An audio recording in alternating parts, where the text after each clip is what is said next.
like family. They have made me feel like family. Anyway, it was 60 years ago in 1958 when I first met David. About 6 months later, I received a phone call from a young man telling me he had gotten my phone number from David and said he was interested in taking me out. I accepted, and a little over a year later, this lovely young man became my husband. David now had a new occupation as a matchmaker.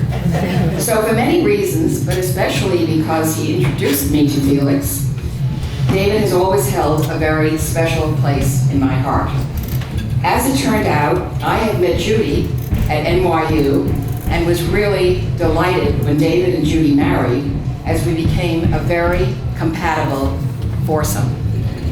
It would be impossible for me to mention here the highlights of the many special things we did together over the 60 years. I spent some time thinking about events that came to mind immediately about David. The first was summer vacations spent at a very simple resort called Geronimo's in the Catskills.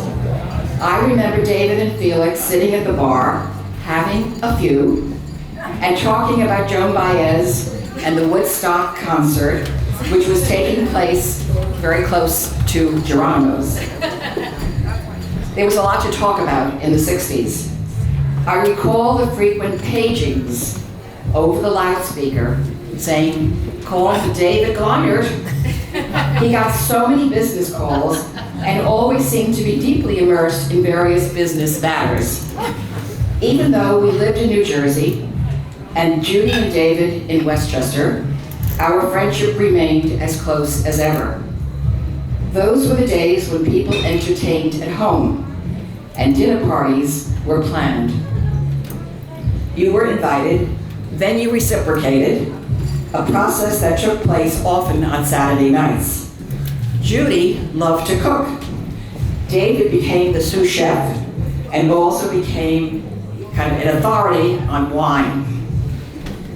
Felix was always compulsive about not losing or misplacing things, and we so often chuckled when David would leave behind his glasses or umbrella at the theater, movies, or restaurant, forgot his wallet at home, and in recent times lose or misplace his cell phone or gloves. We came to expect this as part of an evening out with him. We just said, some things don't ever change. That's just lovable David. That's who he is. Here, here. 1 second. Sorry, thank you. Okay. As the years passed, David became passionate about politics. And there were times when he and Felix had their differences on political issues, but it did not destroy their friendship. I don't have to tell anyone here about this intense interest of his. I think if allowed to do so, David would vent his feelings for hours at a time, and often he was very persuasive. Since Felix passed, I have called David often to ask questions I would have asked of Felix, things I didn't totally understand about political issues, finances, laws, ethical questions, decisions I had to make, and the like. He was, and still is, a source of much information. I always think of David, as did Felix, as extremely intelligent, worldly, a person with numerous interests, compassionate, and someone who valued our friendship as much as we did, and now I do. He is always there for me and is a dear and close friend. Of course, it helps to know that he knew Felix so well, thought highly of him, and to this day, he and I often reminisce about the multitude of experiences we shared. I consider myself fortunate to have David in my life, to have him as a confidant and a mentor, and to whom I owe much gratitude. Now, it's very hard, I know, for David, and it's very hard for me and for all of us to realize that the reason we are here is because it is his 90th birthday. And he was 30 years old when we met, and he doesn't look much older now, except for the color of his hair and mustache.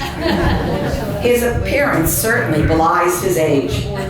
With this in mind, I found the perfect birthday card, which I will hold up, that sums things up. And it's,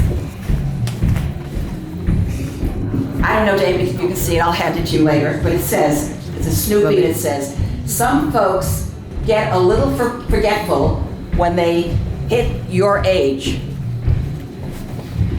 Like, you apparently forgot to look older. Super.